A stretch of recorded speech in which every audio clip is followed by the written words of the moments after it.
Olá, bom dia, bom dia, bom dia! Um excepcional dia a todos, um excepcional sábado. Hoje em especial, dar uns parabéns para minha mãe, aniversário dela.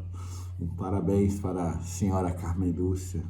Muitos anos de vida, felicidades pelo seu dia, que hoje o dia vai... Lembre-se, hoje o dia vai ser incrível! Vamos lá. Hoje eu vou trazer um versículo que está em Atos 9, versículo 18, que diz: imediatamente algo como escamas caiu dos seus olhos. Imediatamente algo como escamas caiu dos olhos de Saulo, e ele passou a ver novamente. Levantando-se, foi batizado.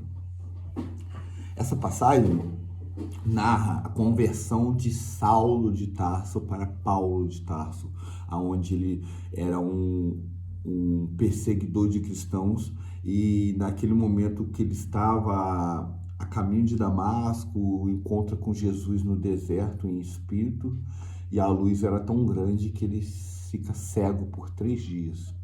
E nesse processo ele terminou a caminhada dele cego, e Jesus apareceu para Ananias e pediu para que ele fosse de encontro a Paulo e impusesse as mãos e retomasse a sua visão. E quando Ananias, é claro que antes disso Ananias questionou Jesus, falando: poxa, mas não é esse homem que persegue a gente, que tem autonomia para nos prender, nos matar? E Jesus disse que teria muitas obras através desse homem, que que ele ia lhe ensinar o quanto ele deve sofrer pela sua obra. E aquilo assim foi magnífico, né? Aí quando Ananias o encontrou, impôs-lhe as mãos e retomou a visão. E em seguida narra essa história que imediatamente como escamas caiu dos olhos de Saulo, ele passou a ver novamente. Levantando-se, foi batizado. Vamos lá. Trazendo para o meu dia a dia, eu tenho um caso que eu até contei ontem no estudo do QGR. QGR é um grupo que eu faço parte, como se fosse uma célula para estudo bíblico e networking. E a gente estava, eu trouxe o capítulo 4 de 2 Timóteo, onde ele escreve a carta para Timóteo prestes a morrer. E ali a gente começou a falar sobre Paulo, sobre as obras dele, e me veio na minha mente na hora sobre esse caso das escamas que caiu dos seus olhos, e eu me recordei a gente estava falando sobre a evolução na fé. Conforme você vai escutando cada vez mais a palavra, você vai melhorando a sua fé, a sua conexão com o Pai. Aí eu citei o seguinte: existe fases onde que eu não percebi avanço e eu fui percebendo.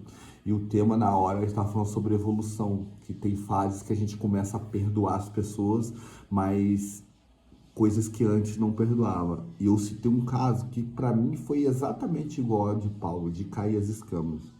Tem uma pessoa muito, mas muito querida do meu seio familiar, que sempre me ajudou muito, muito, muito, muito, em coisas seríssimas, até com um prato de comida que eu já passei necessidade. A pessoa me concedeu várias e várias vezes. A pessoa como se fosse uma mãe para mim. E passou-se um tempo, uma vez eu passei por um deserto, uma situação muito grave, por uma traição. E essa pessoa sabia de tudo, e quando eu descobri que ela sabia, eu fiquei muito chateado. E para mim, naquele momento, naquele nível de evolução que eu tinha, para mim eu pensei: essa pessoa está morta e enterrada para mim. Para mim, já não conseguia nem olhar nos olhos dela mais. Ela me cumprimentava porque ela não sabia que eu sabia.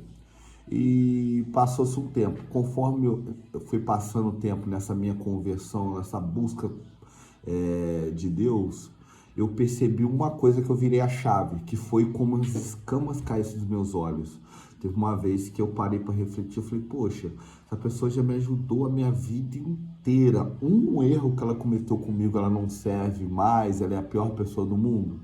Aí eu percebi que eu estava virando uma chave, começando a amadurecer no fator de perdoar o meu próximo. que existe várias coisas que a gente vai evoluindo para se melhorar nesse processo de conversão ao cristianismo. E ali eu percebi, realmente eu estava sendo infantil e injusto.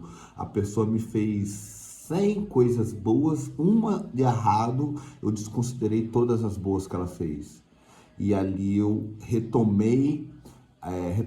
eu perdoei aquela pessoa, comigo mesmo, não com ela, e eu voltei a ter aquele sentimento de amor para com ela e de gratidão por tudo que ela me fez.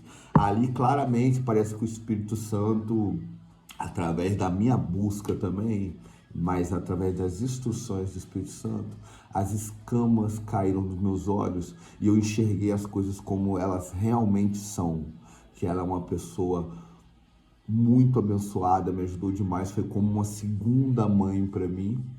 E por causa de um erro eu desconsiderei tudo. Aquilo só demonstrava a minha imaturidade, a minha incoerência.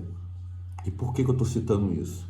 Porque durante esse estudo sobre Paulo, eu trouxe esse ponto de vista. Peraí, por que Paulo, nessa segunda carta a Timóteo, ele cita a várias pessoas que o abandonou, em momento nenhum ele maldiz aquelas pessoas, ele só pede a Deus que não pese a mão sobre aquelas pessoas que erraram para com ele.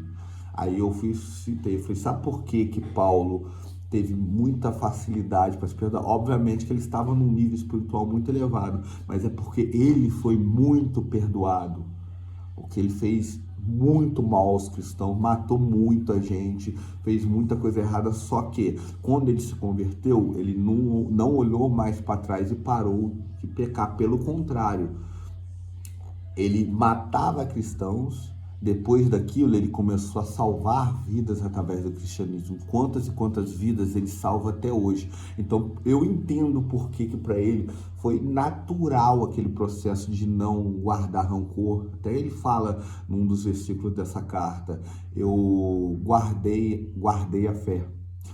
Combati o bom combate e guardei a fé.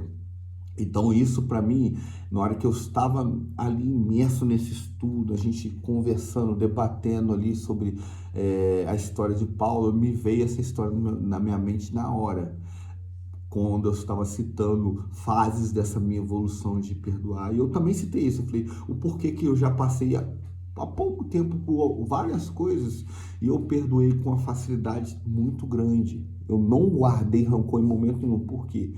Eu já fiz muita coisa errada e eu fui perdoado. Então não entra mais na minha cabeça, não tem como eu conceber eu não perdoar alguém. É claro que passa às vezes aquele sentimento ruim, de revolta, mas ele passa rápido, porque uma coisa que eu aprendi a guardar o meu coração, deixar ele limpo, não deixar nenhuma mágoa, nenhum ressentimento, nenhum rancor habitar nele, porque ele é a morada dos meus sentimentos. O meu sentimento não pode estar deturpado, porque senão eu não consigo me manter conectado com o Pai, ser instruído, e eu perco a minha paz. Toda vez que eu tenho uma mágoa, um ressentimento, eu não vou estar em paz. Então, para mim, Paulo fez a mesma coisa. É claro que num âmbito gigantesco, não estou me comparando com Paulo, mas como eu gosto de trazer os versículos para o meu dia a dia, eu falei, nossa, como foi bom eu ter evoluído e ter caído essas escamas dos meus olhos. E hoje eu tenho um carinho gigantesco por essa pessoa, como eu sempre tive, e a gratidão por ela ter matado a minha fome várias vezes, ter me buscado em lugares onde eu estava incorrendo em erros. Ela ia lá, me buscava, não, você vai para casa, né? Porque eu era adolescente. E eu sou muito grato a Deus por ter colocado essa pessoa incrível na minha vida. E até me sinto, não me sinto mais mal, mas na época, quando eu descobri isso, eu me senti muito mal por ter sido tão ingrato. Não falei para ela, mas eu guardava isso no meu coração. E graças a Deus, Deus limpou, o Espírito Santo me ajudou a limpar o meu coração e me livrar desse fardo pesado que eu carregava sem necessidade nenhuma. Essa é a analogia para o dia de hoje. Queria desejar um excepcional dia.